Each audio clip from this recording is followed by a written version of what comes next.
హరిశ్రీ గణపతియే నమః. అవిఘ్నమస్తు శ్రీ గురుభ్యో నమః. వేద పండితులకు, బ్రాహ్మణోత్తములకు, బుధజనులకు, హైందవ ధర్మం పాటించే వారందరికీ శిరస్సు నుంచి నమస్కారం. ప్రస్తుతం వాస్తు సంబంధంగా ఈ యొక్క అష్టదిక్కులు, దిక్పాలకులు ఒక ఇంటి కింద భాగానికి, అట్లాగే అప్స్టైర్లో భాగానికి నివసించేదానికైనా తేడా ఉంటుందా? కొందరు నైరుతి గది వాడుతుంటారు, కొందరు ఆగ్నేయ గది వాడుతుంటారు. ఎక్కువగా వాడిన గది ప్రభావం ఉంటుందా? ఉపగృహం ఏదైనా ఉండేటైతే అవుట్ హౌస్ లేకపోతే గెస్ట్ హౌస్, కాంపౌండ్ వాళ్ళ లోపల దాని ప్రభావం మానవుడి మీదకి ఎక్కువగా ఉంటుందా అనేటటువంటిది విశ్లేషణ అన్నమాట. ఒక ఊరికి అష్టదిక్కులు ఉంటాయి. దక్షిణ వైపు ఉండేటటువంటి వాళ్ళు, ఊరి చివర దక్షిణ వైపు ఉండే వాళ్ళకి దక్షిణం అంతా ఖాళీ స్థలమే ఉంటుంది, పొలాలు అట్లా. వాళ్ళు మనశ్శాంతికి గురవుతారు, మనశ్శాంతి ఉండదు. ఫిజికల్, మెంటల్ డిజార్డర్స్ వస్తూ ఉంటాయి. జనరల్గా దక్షిణం రోడ్డు, దక్షిణం వాకిలి, దక్షిణ ఊరి బయట పేదవాళ్లే ఉంటారు. అంటే ఒక ఊరిని సొగానికి గీత కొడితే దక్షిణ వైపు పేదవాళ్ళు ఉంటారు, ఉత్తరం వైపు ధనవంతులు ఉంటారు. ఎందుకని ఉత్తరం కుబేర స్థానం కాబట్టి అన్నమాట. అట్లాగే మనం ఒక స్థలంలో మనం కాంపౌండాలు కట్టకుండా మనం నివసించేటట్టయితే అక్కడ అష్టదిక్కులు అనేటటువంటి దానికి ఫిక్స్ చేయలే మనం బోర్డర్. అప్పుడు ఆ ప్రభావాలు అనేటటువంటి, అంటే ఎంతైనా ఖాళీ స్థలం, ఇల్లుని మించిన ఖాళీ స్థలం ఉండేటైతే మనశ్శాంతి ఉండదన్నమాట. కనుక ఎందుకని మనశ్శాంతి ఉండదంటే, సపోజ్ ఇల్లు ఒక 50 అడుగులు పొడుగు పెట్టారు, ముందు ఖాళీ స్థలం అనేటువంటిది ఒక 100 అడుగులు ఉంది తూర్పు వైపున. అప్పుడు మొత్తం ఎంత? ఆ 50 అడుగులు, ఆ ఎంటి వెనకుంటే ఇంకొక 5 అడుగులు, పడమర వైపున 55, ముందు 100 అడుగులు, 155 అడుగులు ఉంటుంది. దానిలో సగం తీసేటట్టయితే మనం సుమారుగా 77 గజాలు వస్తుందన్నమాట. అప్పుడు ఇంటి పడమర వైపు నుంచి మనం కొలతేసేటట్టయితే 50 అడుగులే కాబట్టి దాని ముందు, అంటే ఇంటి ముందు సగానికి గీత కొడితే తూర్పు పడమర ఖాళీ స్థలం ఉంటుందన్నమాట. ఆ పడమర ఖాళీ స్థలం ఇంటి ముందు తూర్పు వైపున పడమర ఖాళీ స్థలం ఉండకూడదు అన్నమాట, సగానికి డివైడ్ చేస్తే. అప్పుడు దానివల్ల మనం కష్ట నష్టాలకు గురవుతాం. అట్లాగే ఉత్తర దక్షిణాలు డివైడ్ చేసినా కూడా ఆ డివైడ్ చేసినటువంటి గీతని ఇల్లు టచ్ అయ్యి ఉత్తరం వైపు రావాలి. లేకపోయేటట్టయితే ఇంటికి ఉత్తరాన దక్షిణ ఖాళీ స్థలం ఉండి మనశ్శాంతిని కోల్పోతాం అన్నమాట. కనుక అష్టదిక్కులు, అష్టదిక్పాలకులు ఒకే స్థలంలో, ఒకే ఇంట్లో, ఒకే గదిలో, ఇప్పుడు ఈశాన్య గది ఉంది, ఆ గదిలో కూడా అష్టదిక్కులు ఉంటాయి. ఆగ్నేయ గది ఉంది, ఆగ్నేయ గదిలో కూడా అష్టదిక్కులు ఉంటాయి. బట్ ఆ ఇంటికి ఆగ్నేయ గదిలో మనం అగ్ని ఉండాలనేటువంటి ఉద్దేశంతో అక్కడ అగ్నిని పెడతాం. అంటే పూర్వం రోజుల్లో వచ్చరికి ఆగ్నేయ భాగంలో ఒక సపరేట్ ఒక గది వేసేవాళ్ళు. వేసి నీళ్ల పొంత కూడా పెట్టేవాళ్ళు. పెట్టి అక్కడే వంట చేసేవాళ్ళు, ఇంట్లో వంట చేసేవాళ్ళు కాదు, ఇంటి బయటే వంట చేసేవాళ్ళు. కనుక మనకి ఖాళీ స్థలాలు కూడా ఒక ఆగ్నేయ భాగంలో ఎంత గాలి తిరుగుతున్నది, వాయు భాగంలో ఎంత గాలి తిరుగుతున్నది అనే దానిలో ఆగ్నేయ భాగం తక్కువ ఉండి వాయు భాగం ఎక్కువ ఉండేటైతే, అంటే ఉత్తరం వైపు ఖాళీ స్థలం ఎక్కువ ఉండేటట్టయితే, తూర్పు ఖాళీ స్థలం తక్కువ ఉండేటైతే అది స్త్రీ ఆస్తి అవుద్ది. ఆ గాలి ఎక్కువైపోయి, ఆ మంట ఆరిపోయి, మీసం తిప్పేవాళ్ళు, తొడగొట్టేవాళ్ళు తగ్గిపోతుంటారు, మగపిల్లలు తగ్గిపోతుంటారు.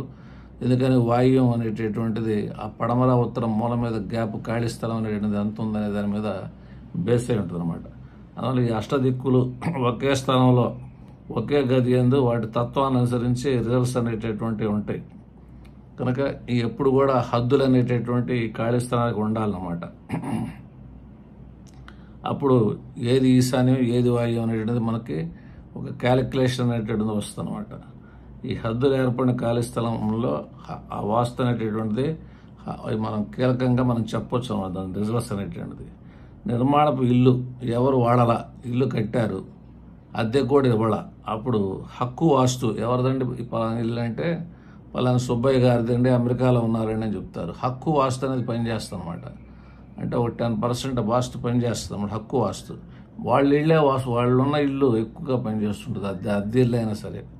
కనుక సపోజ్ ఆ ఇల్లు ఎవరు లేనందువలన ఆ చుట్టుపక్కల వాళ్ళందరూ వాళ్ళ కసు ఊడ్చి ఆ ఖాళీ స్థలంలో పోస్తున్నారు. అది బై మిస్టేక్ ఈశాన్యం అయింది. అది ఒక సంవత్సరానికి పెద్ద దెబ్బలాగా అయిపోయింది. ఆటోమేటిక్గా అది ఖాళీ స్థలం, ఆ ఈశాన్యంలో దెబ్బ వేసినందువలన వాళ్ళు అమెరికాలో ఉన్నా కూడా వాళ్ళకి మగ సంతానం ఉండేటట్టయితే ఆ మగ సంతానంలో పెద్ద కుమారుడు డల్ అవుతుంటాడు వంశవృద్ధి విషయాల్లో, భార్యాభర్తల విషయాన్ని. వంశం అనేటటువంటి దానికి ఈశాన్య వంశవృద్ధి స్థానం కాబట్టి అక్కడ ఎప్పుడైతే గొప్ప టన్నులు బరువు పడిందో ఆ చెత్త చెదాలంతా ఆటోమేటిక్గా ఆడపిల్లలు ఉన్నా కూడా పెద్ద సంతానం మీద ప్రభావం చూపిస్తుంది. ముందు ఏదైనా సరే వాస్తు ఆ పెద్ద సంతానం మీద ప్రభావం అనేటువంటిది కొద్దిగా ఎక్కువగా ఉంటూ ఉంటుంది అనమాట. అట్లాగే ఇల్లు లోపల మనం ఏం చేస్తాం, సామానంతా నైరుతిలో వదిలిపెట్టండి అని చెప్పని అంటాం. ఇక నైరుతి రాక్షస్థానం కాబట్టి పడమర దర్శనం మూల మీద కాబట్టి అక్కడ మనం బరువులు వేస్తే ఆపుద్ది అనే ఉద్దేశంతో ఈశాన్యంలో మనం బరువులు పెద్దగా వేయమన్నమాట. ఈశాన్యంలో ఈశ్వరుడు ఉంటాడు, ఈశ్వరుని ఎత్తున గంగ ఉంటుంది, గంగ అక్కడ పడుతూ ఉంటుంది కాబట్టి ఆ బోరు తీయటం కానీ బావి తీయటం కానీ పూర్వం చేసేవాళ్ళు అనమాట. కనుక ఒకప్పుడు ఉమ్మడి కుటుంబాలు ఉండేటప్పుడు మండువాలోగిళ్ళు ఉండేవి. మండువాలోగిళ్ళు ఉన్నప్పుడు 4 మూల గదులే కాకుండా తూర్పు వైపు కూడా గదులు ఉండేవి, దక్షిణ వైపు అంటే దక్షిణం సెంటర్లో కూడా గదులు ఉండేవి. అంటే చాలా గదులు 10 గదులు దాకా ఉండేవి అనమాట. మధ్యలో మండువాలోగిళ్ళు ఉండేవి.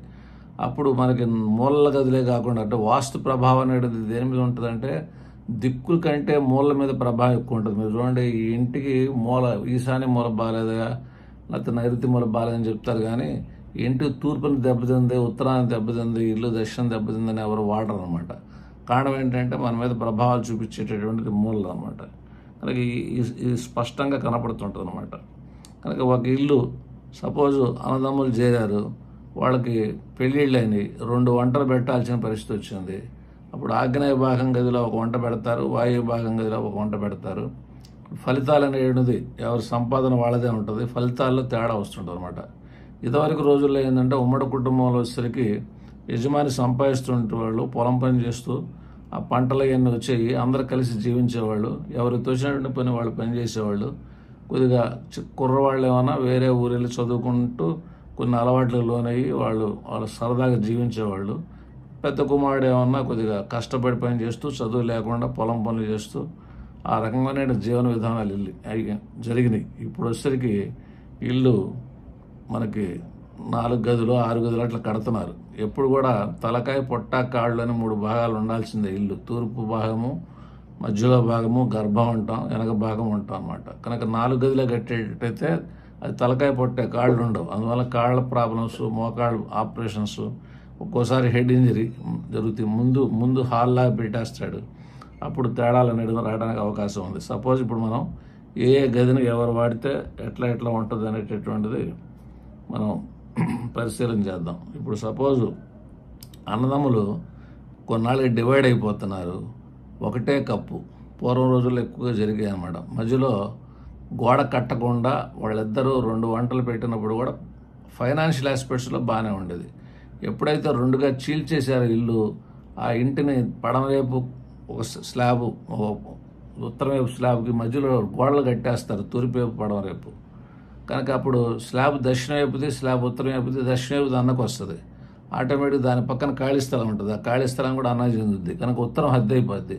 ఆటోమేటిక్గా అన్న శారీరకంగా మానసికంగా తేడా వచ్చేసేసి అప్పుల పాలైపోయి చాలా కాంప్లికేషన్స్ గురవుతాడు, రోగగ్రస్తుడు అవుతాడు, చాలా సమస్యలకు గురవుతాడు, మనశ్శాంతి కోల్పోతాడు. అదే ఉత్తర భాగంలో ఉన్నటువంటి అతను ఫైనాన్షియల్ ఆస్పెక్ట్స్లో కొద్దిగా బెటర్మెంట్ ఉంటాడు, దక్షిణం అన్న సపోర్ట్ ఉంటుంటాడు.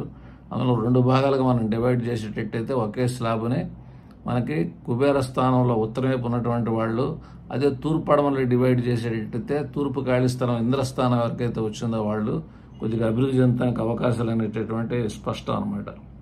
కనుక ఏ భాగాన్ని అనుభవిస్తున్నారో ఆ భాగం యొక్క ప్రభావాలు అనేటటువంటి కొద్దిగా ఉంటాయి. అట్లే కాకుండా ఒక గదిలో ఆగ్నేయ గదిలో బెడ్రూమ్ ఉంది, సపోజ్ కింద వంటగది ఉంది చేస్తున్నారు, పైన ఆగ్నేయ గదిలో బెడ్రూమ్ ఉంది. ఆగ్నేయ గదిలో బెడ్రూమ్ కాకుండా ఆగ్నేయ గది ఆఫీసు కానీ బెడ్రూమ్ కానీ దేనికైనా వాడని. ఆగ్నేయం అనేటువంటిది ఏంటి మనకి, అది శుక్రుడు స్థానం, అది అగ్ని స్థానం అంటాం అనమాట. ఎవరైతే అక్కడ ఉంటారో, దాన్ని ఎవరైతే ఎక్కువగా వాడుతుంటారో వాళ్ళు ప్రపంచంలో ఏ వ్యక్తిని లెక్క చేయరు. నేనే గొప్ప, అగ్నితత్వం అనేది ప్రవేశిస్తుంటుంది. అగ్నిమాంద్యం అనేటువంటి డిసీజ్ కూడా కొన్నాళ్ళకి వస్తుంది, లాంగ్ రన్లో 10-20 సంవత్సరాలు ఉండేటట్టు. ఆగ్నేయ గది నివసించే వాళ్ళు విద్యావంతులై ఉంటారు, రీసెర్చ్ స్కాలర్స్ అయి ఉంటారు, పిహెచ్డి చేస్తుంటారు, శాస్త్రమందు నిష్ణాతులు. ఒక సిద్ధాంతి ఆగ్నేయ గదిలో కూర్చున్నా కూడా అతని శాస్త్రంలో బాగా అవగాహన కలగటానికి మ్యాక్సిమం ప్రయత్నం చేస్తారు. వారి వృత్తి వ్యాపారాలందు పరిపూర్ణమైనటువంటి సూక్ష్మ అవగాహనతో ఉంటారు. అంటే ప్రతిదీ తెలుసుకుంటారు అన్ని విషయాలు కూడా. ఇందు నివసించే వారికి ఎక్కువగా పరిశీలన చేసేటువంటి స్వభావం, పిహెచ్డీ చేసే స్వభావం అనేది, మనస్తత్వం అనేటటువంటిది బాగా అలవడుద్ది. ఒక సబ్జెక్ట్ ఎంతవరకు బాగా చూడగలరో డీప్గా అంతవరకు చూస్తారు. ఒకే విషయంపై పరిపూర్ణమైనటువంటి అవగాహన అనేది బాగా పెంచుకుంటూ ఉంటారు. వీరికి లౌక్యం కొద్దిగా తక్కువ. ధన సంపాదన గురించి పట్టించుకోరు. డబ్బులు వస్తే అంత, రాకపోతే అంత, నేను గొప్పవాడిని, నాకు సబ్జెక్ట్ తెలుసు, నాకు అన్నీ తెలుసు, ఏనాటికైనా సంపాదిస్తాను అనే తత్వంతో ఉంటారన్నమాట. కనుక ఇదే ఆగ్నేయ గది పడక గదిగా వాడేటట్టయితే భారతీయ సినిమాల షికారు సరదాలు తక్కువ, కొద్దిగా ఘర్షణలు కూడా కొద్దిగా వాతావరణాలు ఉంటాయి. రెండో సంతానం మీద కొద్దిగా ఎక్కువ, మొత్తం ఇల్లు వాడుతుంటే రెండో సంతానం మీద ప్రభావం ఎక్కువగా ఉంటుంది. భార్యపై మనసులో ప్రేమ ఉన్నా కూడా ఆ ప్రేమ కనపడినప్పుడు, ఎందుకని అగ్నితత్వం అనేటటువంటిది అతనిలో ప్రవేశిస్తుంది కాబట్టి. కనుక కలహ దాంపత్యం, కలిసే ఉంటారు కానీ పోటాడుకుంటూ ఉంటుంటారు. కొద్దిగా ఆరోగ్య విషయాలు చిన్న చిన్న నలతలు అట్లా వస్తుంటాయి. కాళ్ళు పెట్టేయడం, నడుములు పెట్టేయడం, మోకాళ్ళు పెట్టేయడం, బ్లీడింగ్ కాంప్లికేషన్స్, బిడ్డసని తీసేయడం, ఇటువంటి వాతావరణం కొద్దిగా ఎక్కువ ఉంటాయి. ఇది పడక గదిగా వాడేవాళ్ళు. ఆఫీస్ గదిగా వాడేవాళ్ళు ఏమన్నా లౌక్యం తక్కువగా ఉంటుంటారు. చాలామంది వాస్తు సిద్ధాంతులు ఆగ్నేయ గది ఎక్కువగా వాడిన శాస్త్రం మీద బాగా పట్టు దొరుకుద్ది అనమాట. పడక గదిగా ఆగ్నేయ గది వాడుతున్న వాళ్ళపై మటుకు అగ్నితత్వ ప్రభావం బాగా ఎక్కువగా ఉంటుంది. పొంతను భార్యాభర్తల మధ్యన సఖ్యత తక్కువగా ఉంటుంది. ఎవరి పని వాళ్ళు చేసుకుంటూ ఉంటారు. కనుక ప్రతిరోజు ఆఫీసులో కూడా ఆగ్నేయ గది వాడుతున్నారు, వేరే ప్లేస్లో ఇంట్లో కూడా ఆగ్నేయ గది వాడుతున్నారు. అగ్నితత్వ ప్రభావం అనేది బాగా ఉంటుంది. ఇంకా గది బయట దక్షిణ వైపు ఎంత ఖాళీ స్థలం ఉంది, తూర్పు వైపు ఎంత ఖాళీ స్థలం ఉంది అనేటువంటి దాని మీద కూడా ఆ రిజల్ట్స్ అనేటువంటిది ఆధారపడి ఉంటాయి అన్నమాట. ఏ వ్యక్తి అయితే నైరుతి గది అందరి భాగాన్ని వాడుతున్నారో ఆ నైరుతి గదిలో కూడా నైరుతి భాగాన్ని వాడాలి. బై మిస్టేక్ ఉత్తరం గోడ కానిచ్చి మనం మంచం వేసాము, దక్షిణం అంతా ఖాళీ స్థలం ఉంటుంది, రోగి పడుకుంటారు. తూర్పు వైపు ఏ గది అయినా సరే తూర్పు వైపు ఉత్తరం వైపు ఒక మంచం వేసేటట్టయితే దానిలో రోగి పడుకుంటాడు, అది మర్చిపోవద్దు. రోజు ట్యాబ్లెట్లు పడతా ఉంటాయి అనమాట. ఒక హాస్పిటల్లో కూడా తూర్పు గోడ కానిచ్చిన గదిలో కానీ ఉత్తరం గోడ కానిచ్చిన గదిలో కానీ పడుకుంటే ఒక 2 రోజుల్లో ఇంటికి రావాల్సింది 5 రోజులు వస్తాం అనమాట. రోగం నిదానంగా తగ్గుతూ ఉంటుంది అనమాట. కనుక ఈ ధన సంపాదన ఎందుకు కొద్దిగా ఆశ ఎక్కువగా ఉంటుంది. నైరుతిలో వ్యాపారం చేసేవాళ్ళకి కానీ, నైరుతి బెడ్రూమ్ ఆడేవాళ్ళకి కానీ, కొద్దిగా ఎక్కువగా వృద్ధులు, ముసలోళ్ళు, కొద్దిగా కష్టం చేయలేనటువంటి వాళ్ళు, కొద్దిగా వాళ్ళకి ఆ గది ఇస్తారు. నైరుతి గది అంత పెద్ద మంచి గది ఏం కాదు. కారణం ఏంటంటే దానికి దక్షిణం ఖాళీ స్థలం, పడమర ఖాళీ స్థలం, అంటే ఇంటి బయట ఆవరణలో ఉన్న ఖాళీ స్థలం నైరుతి గది మీద పడుతుంటుంది కాబట్టి ఆ మనశ్శాంతి కొద్దిగా తక్కువగా ఉంటుంటుంది. కనుక ఇష్టం లేకపోయినా ప్రయాణాలు చేయాల్సిన పరిస్థితి వస్తుంది. యువకులు అయ్యేటట్టయితే కుటుంబం అందరి వ్యక్తులతో కూడా కొద్దిగా పద్ధతిగా ఉంటారు. వాళ్ళు కొద్దిగా గౌరవిస్తానికి అవకాశాలు ఉన్నాయి. లౌక్యంగా వీళ్ళు మాట్లాడతారు, లౌక్యంగా ఆలోచిస్తారు, అందరితో కలిసి కలుపుకుపోయే తత్వం ఉంటుంది. స్తోమత, సామర్థ్యం కలిగినటువంటి వ్యక్తులు కొద్దిగా నైరుతి గది ప్రశాంతంగా జీవించాలనుకునే వాళ్ళు కొద్దిగా నైరుతి గదిని ఎంచుకుంటుంటారు. ఆదాయ వ్యయాల్లో శ్రద్ధ కొద్దిగా ఎక్కువగా ఉంటుంది. బ్యాంక్ బ్యాలెన్స్ పెంచుదామని చెప్పని, జాగ్రత్తగా ఉందామని, ఖర్చు జాగ్రత్త పెడదామని, అందరిని ఎలా మెయింటైన్ చేయాలి ఇట్లా ఆలోచిస్తుంటారు. వివాదగ్రస్త విషయాలు పరిష్కరించేటటువంటి ఒక కెపాసిటీ, ఒక సామర్థ్యం అనేటటువంటిది ఈ నైరుతి భాగంలో ఉంటుంది. కనుక పైన ఒక రూమ్ ఉంది అప్స్టైర్లో, నైరుతి భాగం బయట భాగంలో కాంపౌండ్ వాళ్ళ దగ్గర దక్షిణ పడమర ఒక రూమ్ వేసాం. ఆటోమేటిక్గా వాళ్ళకి ఒక పెద్దరికం అనేటటువంటిది వస్తుంది. ఒక గౌరవ మర్యాదలు అనేటువంటిది పెరుగుతూ ఉంటాయి. కొద్దిగా మంచి జరగడానికి నైరుతి గదిలో వాళ్ళకి అది సపోర్ట్ ఉంది కాబట్టి మంచి జరగడానికి అవకాశాలు అనేవి బాగా ఎక్కువగా ఉంటాయి. భార్య ఎందు కూడా సమభావన, ఆ పిల్లని ఎలా చూడాలి ఏమిటి, శారీరక సౌఖ్యం కన్నా మానసిక ఆనందాన్ని ఎక్కువగా విలువిస్తుంటారు అన్నమాట. కనుక ఉద్యోగరీత్యా ఆఫీసులో కూడా వాళ్ళు నైరుతి భాగంలో జనరల్గా ఆఫీసు నైరుతి భాగంలో వాడుతుంటారు కాబట్టి ఈ ప్రభావాలు అనేటువంటిది బాగా ఎక్కువగా ఉంటుంటాయి అన్నమాట. కనుక ఏ వ్యక్తి అయితే వాయువు గది అనమాట, పడమర ఉత్తరం మూల మీద, దాని పేరే వాయువు. వాయువు అంటే గాలి. ఆ గాలిలో ఉండేటువంటి వాళ్ళు ఏంటంటే ఒకసారి బాగా కలిసి వచ్చేటట్టయితే బాగా కలిసి రావడానికి కూడా అవకాశాలు ఉంటాయి. కనుక కొద్దిగా వాళ్ళు డేరింగ్గా ఉంటుంటారు. ఏదైనా వివాదం ఉన్నా కూడా పరిష్కరిద్దామని చెప్పనే విషయాల్లోనే కొద్దిగా ఎక్కువ ఆలోచిస్తుంటారు. ఎక్కువ అప్పు చేద్దామని కానీ, అప్పు తీరుద్దామని కానీ, డెవలప్మెంట్ అవుదామని కానీ, గవర్నమెంట్ వ్యక్తులతో పరిచయాలు కానీ, రాజకీయ నాయకులతో పరిచయాలు కానీ, పబ్లికేషన్స్ కానీ ఎక్కువ కలిగి ఉంటారు. పడమర వాయువు వాటికి వాడేటట్టయితే ఎక్కువగా ప్రభావాలు అనేటువంటిది బాగా ఎక్కువగా ఉంటాయి. సంపాదన ఎందు సానుకూలత కొంచెం త్వరగా వాళ్ళు కొద్దిగా సంపాదించడానికి అవకాశాలు ఉంటాయి. పని తొందరగా చేయడానికి అవకాశం ఉంటుంది. ఎందుకంటే ఉండేది గాలి స్థానాలు కాబట్టి, వాయుం కాబట్టి. మిగిలిన దిక్కులో నివసించే వారికంటే కూడా వీళ్ళకి కొద్దిగా ప్రశాంతత కొద్దిగా తక్కువ. ఎందుకంటే బిజీగా ఉంటుంటారు కదా, సంపాదన కూడా సంపాదిస్తుంటారు. అట్లా తెలివితేటలతో నిమిత్తం లేకుండానే అభివృద్ధి అనేటటువంటిది వస్తుంది అనమాట ఈ వాయు భాగం వలన. ఈ ప్రయాణాలంటే బాగా ఎక్కువ, అంటే నైరుతి కంటే కూడా ఎక్కువ ప్రయాణాలు వాయు భాగంలో ఉన్నటువంటి వాళ్ళు చేస్తారు. రాబడి ఖర్చు సమానం, బాగా ఖర్చు పెడుతుంటారు, హ్యాపీగా లైఫ్ లీడ్ చేయాలనుకుంటుంటారు. ధనం బాగానే వస్తూ ఉంటుంది. మనశ్శాంతి కొద్దిగా ఎక్కువగా బిజీగా ఉంటారు కాబట్టి కొద్దిగా పట్టించుకోరు, టైం ఉండదు అనమాట. కనుక యువకులు ఏంటంటే కొద్దిగా వ్యసన పరులయ్యి కొద్దిగా కొన్ని అలవాట్లు లోనవడానికి అవకాశాలు అనేటటువంటి కొద్దిగా ఉంటాయి ఈ వాయువు గది కాబట్టి.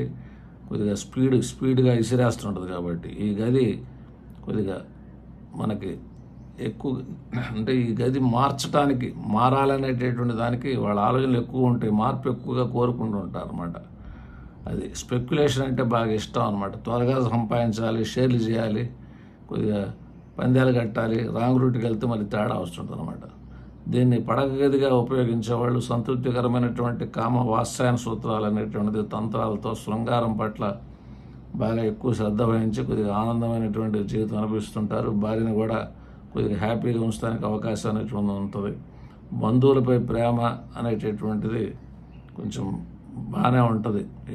ఆరోగ్య విషయాలు, అప్పులు సాధారణంగా ఉంటాయి. అంటే రోగాలు, రుణాలు, వివాదాలు కొద్దిగా సాధారణంగా ఉంటాయి. బట్ కానీ ఉత్తరవైపు ఖాళీ స్థలం ఇల్లుని మించి ఉండేటట్టయితే, ఇల్లు మొత్తం టోటల్ ఇల్లు మించి ఉండేటట్టయితే మటుకు స్ట్రగుల్ అవుతుంటారు. కనుక ఇల్లుని మించి కాకుండా మనకి ఇల్లు సగానికి గీత కొడితే కాంపౌండ్ వాళ్ళ నుంచి ఉత్తరం నుంచి దశానికి ఆ గీతను దాటి కనుక ఈ వాయువు గది ఉండేటట్టయితే బాగా కలిసి రావడానికి అవకాశాలు అంటూ ఉంటాయి అన్నమాట. నెక్స్ట్ ఈశాన్య గది, అందరూ కూడా పవిత్రమైనటువంటిది అనుకుంటుంటాం ఈశాన్య గది. ఏ వ్యక్తి అయితే ఈశాన్య గదిని ఉద్యోగరీత్యా కానీ లేకపోతే ఆఫీసులో కానీ ఇట్లా గృహంలో కానీ వాడుతుంటారో కొద్దిగా ఆదాయం ఉన్నను సమస్యలు కొద్దిగా ఎక్కువగా ఉంటాయి, ఖర్చు ఎక్కువగా ఉంటుంది. ఒకళ్ళు ఈశాన్యం రాగానే అందంగా ఉంటుందని చెప్పని పెద్ద హాల్ పెట్టేస్తారు. నైరుతి గది కంటే ఈశాన్యం పెద్దది ఉండకూడదు అనమాట. అందువల్ల కొద్దిగా పిల్లలు లేనటువంటి వాళ్ళు, స్త్రీ సంతానం ఎక్కువ ఉండేటువంటి వాళ్ళు, మగ సంతానం ఉంటే అమెరికా వెళ్ళేటటువంటి వాళ్ళు, విదేశాలకు వెళ్ళేటువంటి వాళ్ళు, కొద్దిగా సంశయాత్మకమైనటువంటి వ్యక్తులు, అనుమానాస్పద వ్యక్తులు, ఏ నిర్ణయం త్వరగా తీసుకోకుండా ఉండేటువంటి వాళ్ళు ఉంటారు. వీళ్ళకి తూర్పువైపు ఖాళీ స్థలం, ఉత్తరవైపు ఖాళీ స్థలం ఉన్నందువలన ఎక్కువగా ప్రశాంతంగా ఉండటానికే ఇష్టపడతారు. ఇంద్రస్థానం, కుబేరస్థానం ఉన్నాయి కాబట్టి పిల్లలకి అయ్యేటట్టయితే చదువుకి బాగా ఉపయోగపడుతూ ఉంటాయి. పిల్లలు నివసిస్తానికి కొద్దిగా ఎక్కువగా. ముసలివాళ్ళకి అయ్యేటట్టయితే ఆరోగ్య విషయాలు లోటుపాటు, రోజు ట్యాబ్లెట్లు వేసే సిచ్యువేషన్స్ ఉంటాయి. గవర్నమెంట్ ఉద్యోగస్తులు ఎక్కువగా ఈ గది వాడకండానికి ఎక్కువ ఇష్టపడుతుంటారు. స్త్రీపరమైనటువంటి సమస్యలు కొద్దిగా ఉంటూ ఉంటాయి. అందువల్ల పెళ్లి చేసేటప్పుడు కొద్దిగా శ్రద్ధ ఎక్కువగా తీసుకుంటూ ఉండాలి. పడగదిగా నివసించేవాడు మటుకు కొద్దిగా ట్యాబ్లెట్లు పడుతూ ఉంటాయి. తప్పనిసరిగా దీర్ఘరోగులు ఇందులో ఉండుంటారు. కనుక వీరికి కలుసుబాటు ఉన్నాను, స్టాండ్ ఇన్కమ్ అనేటట్టు ఉండేటైతే ప్రాబ్లం అనేటువంటి ఉండదు. కుటుంబంలో ఇతర వ్యక్తుల భారం వీళ్ళు మోస్తుంటారు.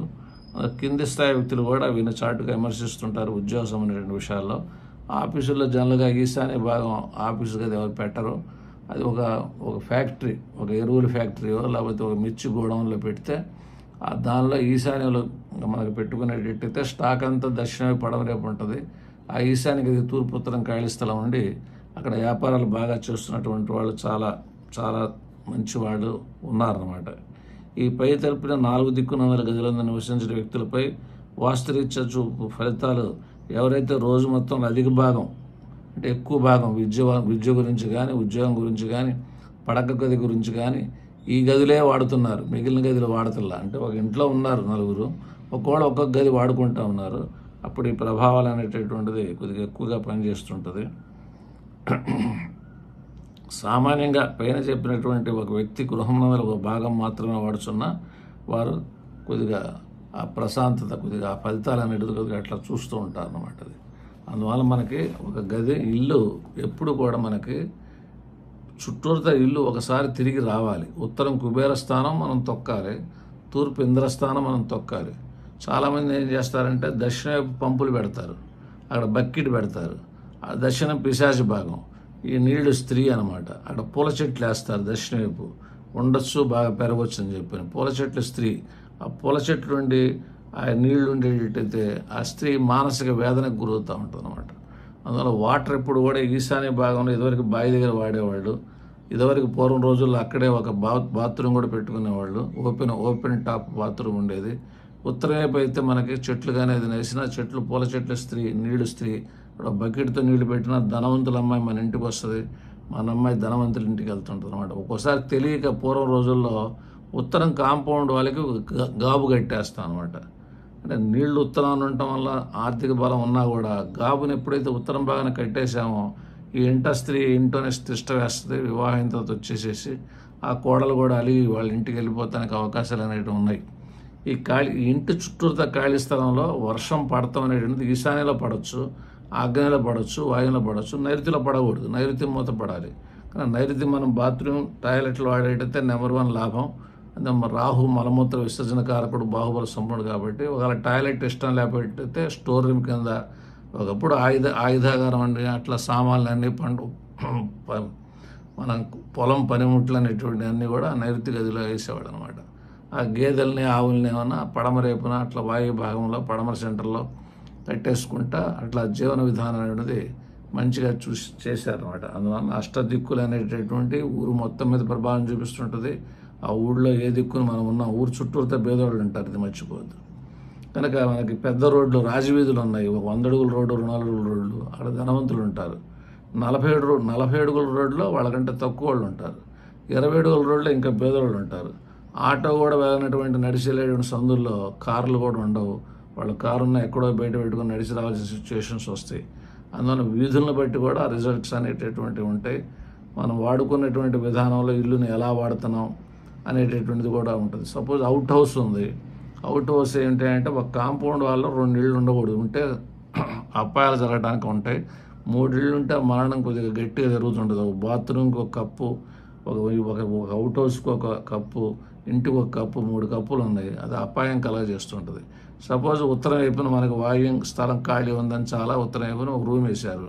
ఆ రూమ్కి ఉత్తరాన 10 అడుగులు వదిలారు. ఆ రూమ్కి ఇంటికి మధ్యన 15 అడుగులు వదిలారు ఖాళీ స్థలం. ఆటోమేటిక్గా అవుట్ హౌస్లో ఉండే వాళ్ళకి ఫిజికల్ మెంటల్ డిజార్డర్ వస్తుంటుంది, మానసికంగా తేడా వస్తుంటుంది. నాకు తెలిసి బరంపురం అనేటటువంటి ఊర్లో అక్కడ ఉత్తరం అనేటటువంటిది రోడ్డు నుండి వాళ్ళు 2 ఇళ్ళు కట్టుకున్నారనమాట. ఉత్తరం వైపే కట్టారనమాట, వాయు భాగంలోనే కట్టారు. కట్టినప్పుడు ఏం జరుగుతుందంటే ఒక కాంపౌండ్లో 2 ఇళ్ళు ఉండకూడదు కాబట్టి మనకి కొంత స్థలం ఏమన్నా చాలా ఉంటుంది ఉత్తరం, కొంత ఏమన్నా ఈ రూమ్ కట్టేసినందువల్ల ఆ దక్షిణ ఉత్తరం సరిసమానంగా ఉండి కాంప్లికేషన్ గురవుద్ది. జనరల్గా ఉత్తరం వాకిలి వాళ్ళు మగపిల్లలు ఎక్కువ ఉండేటైతే ఉత్తరంలో కానీ మనకు ఉండకూడదు అనమాట. అది ఒక చాప్టర్లో చెప్తాను. కనుక మనం గదులు వాడుకునేటప్పుడు ఎలా ఉన్నాయి, మంచం ఏ గది కానిస్తున్నాం అనేటువంటిది, కనుక ఏ గది యొక్క గాలి మనం పీలుస్తాం అనే దాని మీద రిజల్ట్స్ అనేటటువంటి ఆధారపడి ఉంటాయి అన్నమాట. మంగళమ్మ శుభం భూయాత్.